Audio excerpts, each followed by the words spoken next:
This is traditional open-air sports motoring of about 40 years ago, the MG TD. This is open-air sports motoring of 1989, still with the tradition, but with 1990s technology. It's the TD2000. The TD2000 is a 1989 sports car with a special appeal in its charm, its styling, its nostalgia, if you like, but with state-of-the-art technology. The makers have coined a phrase for it. It runs, "There is always an exception." This is not a kit car, a replica, or something built from the leftover jigs and dies of the original MG. The TD2000 is a fully engineered car using the running gear of a current Japanese design from Nissan.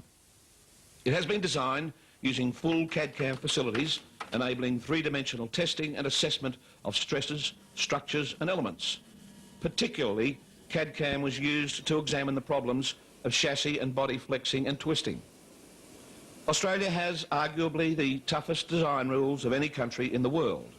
For instance, a Jaguar coming out of Coventry must meet 33 separate checks for Australia on vehicle standards, but only 7 for the US. So the new TD2000 had to be totally engineered from the start by highly qualified professional people who understood the Australian design rules and the international system of homologation. The car had to comply with all the modern standards for things like the arc swept by the windscreen wipers, the mounting of seat belts, the performance of head restraints, the quality of the lighting, not to mention the individual registration requirements of 7 Australian state governments. It had to survive the standard low-speed US barrier crash test, the results of which apply to Australia. And it had to have the side impact protection bars mandatory in the doors of all cars sold on the Australian market. This is a very safe sports car.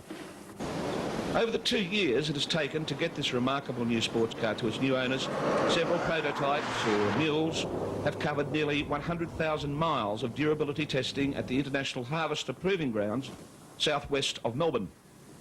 This kind of testing is essential, not just to make sure the car can endure the extraordinary mix of Australian road surfaces, as well as withstand the entry of powder-fine dust and weather, but to prove out the structure itself. That's why Jaguar spent an entire year with its XJ40 prototypes in Australia. Some advanced new techniques were called into play to build the TD2000.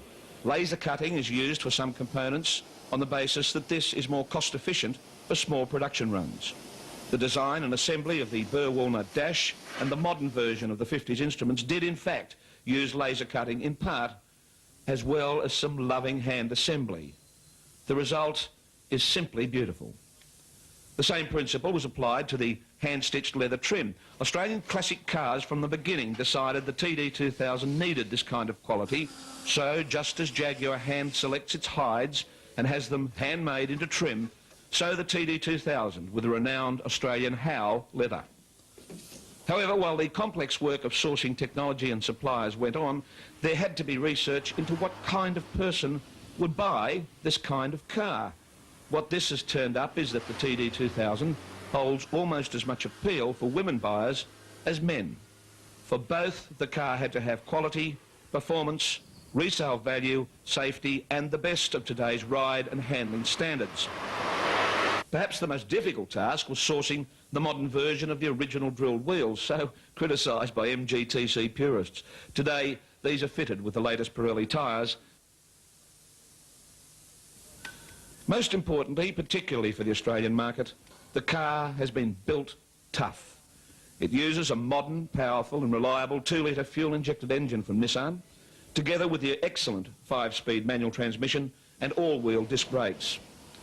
If a comparison is necessary with the original TD, here today we have 105 horsepower hauling 1,850 pounds against 53 horsepower and 1,800 pounds for the original TD. But that is not really the point of the exercise. Here is a car with collapsible steering column, inertia belts, hazard flashes, split braking circuits with proportioning valve, roll bar, Eurovox sound system, intermittent wipers, in fact all the things the original didn't have.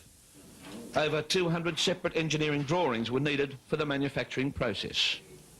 The TD2000 has just made its Australian debut at the Melbourne Motor Show, although of course it's been very well publicised already. It's not an overstatement to say that Australian classic cars has been embarrassed with the forward orders. I've been a motoring journalist for over 30 years, and I can say that this is the first modern sports car that properly and efficiently bridges the gap between the nostalgia of the 50s and the technology of the 90s.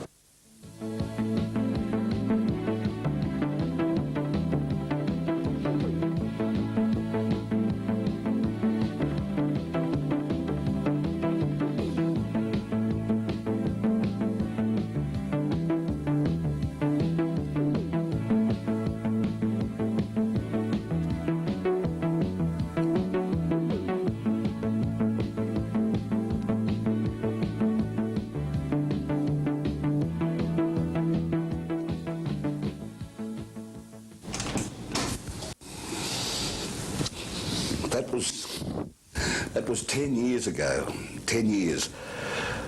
In his play Julius Caesar, William Shakespeare wrote, "There is a tide in the affairs of men which, taken the flood, leads on to fortune." In today's terms, that means seize the day. And this is just such a story. Now, 10 years on, I'm on my way to Malaysia to look at the new TD2000 for the new millennium year 2000, to see it built, and most importantly, to drive it. Come with me.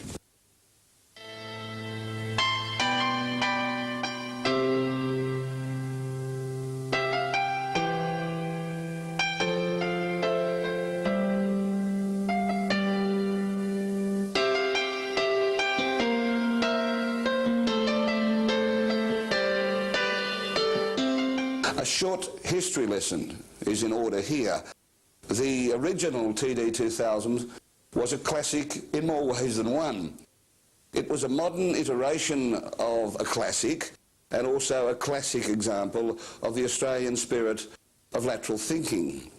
It started in 1984 with a Sydney entrepreneur buying the original jigs and tooling of the old MGTD of the 1950s, with the idea of using a Nissan engine and front-wheel drive to create what he thought would be a modern classic.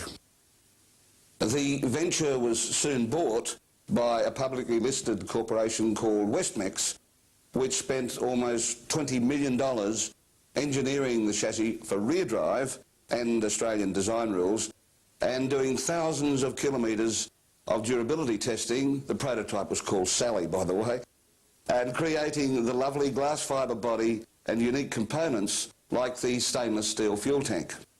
But the October 1987 Wall Street crash threw a pebble into the Australian financial pond that by 1989 created a tidal wave that brought down a number of Australian companies that had overgeared by taking advantage of easy finance. Westmex was sadly a casualty of that 1989 financial crisis that brought an end to the TD2000 dream. About 90 Nissan-engined cars were built back then, but the plans for export faded and Australia went into recession. It was a classic case of a brilliant idea betrayed by circumstance.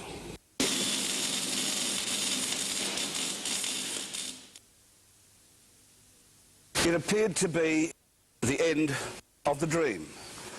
But 2 years ago, a visionary Malaysian businessman called Edward Teo, a man with great experience in the motor industry, decided to rebuild the dream.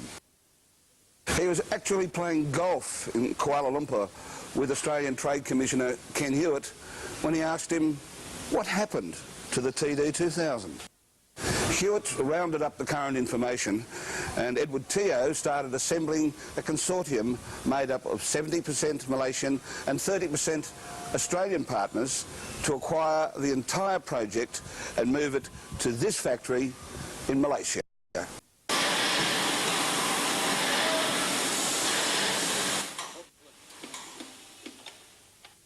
He called upon two very experienced automotive engineers who had worked with him in the Malaysian motor industry to do a major feasibility study. The immensely detailed analysis showed that the essential DNA remained. All but 3 of the Australian design rules were still current. The patterns, tooling, drawings and other essential information were intact, but the Nissan engine and transmission were out of production. It was a huge challenge, a massive task.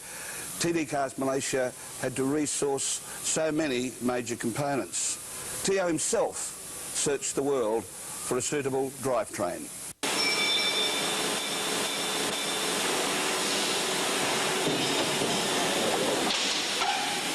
He found it through Toyota Tsusho Corporation of Japan, the trading arm of Toyota Motor Corporation.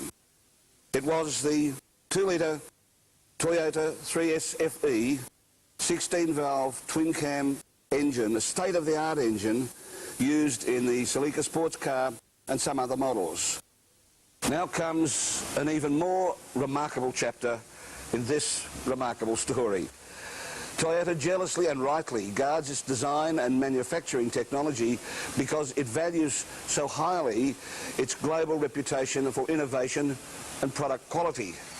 Rarely, if ever, does it share that technology with anyone except a joint venture partner. However, having previously been associated with Edward Teo in the 1970s when he ran Toyota's Malaysian distributor, it had confidence in the TD2000 project and through Toyota Tsusho Corporation signed a long-term agreement for the supply of the engine and a 5-speed manual transmission. The TD Cars Malaysia technical team had to do a lot of work to re-engineer the car for a more powerful engine and a different transmission. But the essential reality was that it gave the car a drivetrain a decade newer in design terms. And it was from Toyota.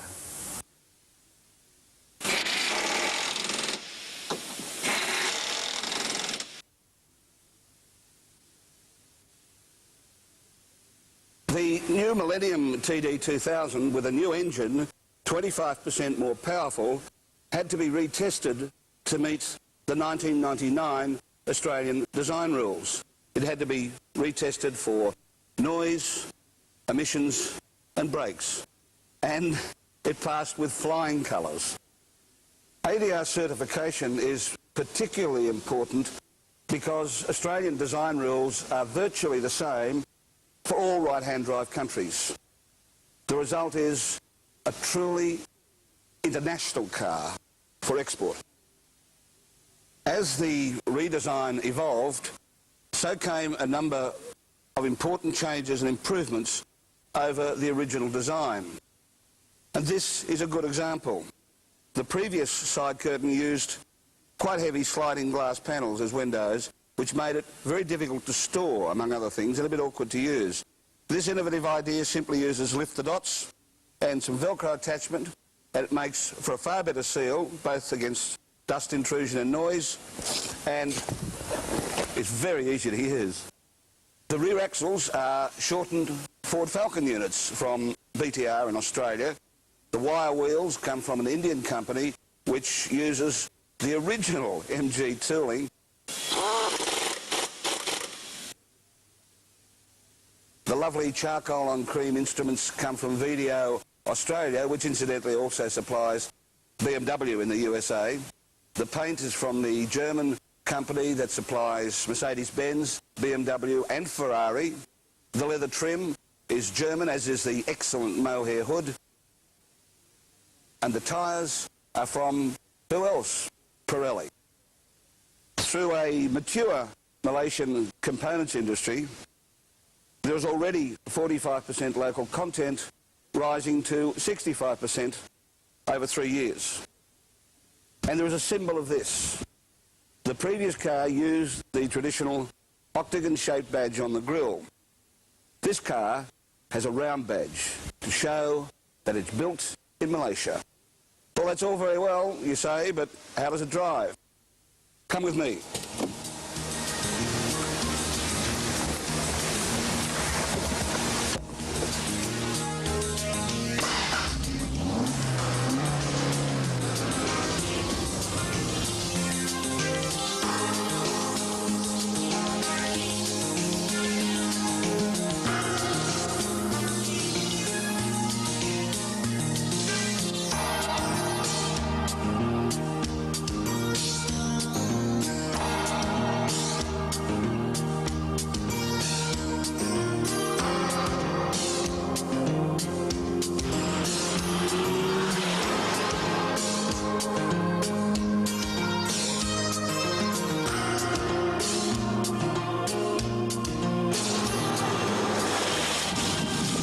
Air conditioning works surprisingly well. It's been very humid here in Malaysia.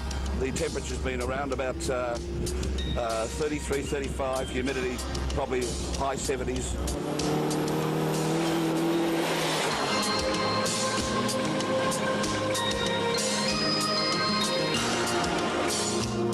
With the hood up and those very good ceiling side curtains in place, it's a very comfortable place to be. Essentially, this car will be used mostly in an urban environment, so you've got plenty of acceleration away from the lights.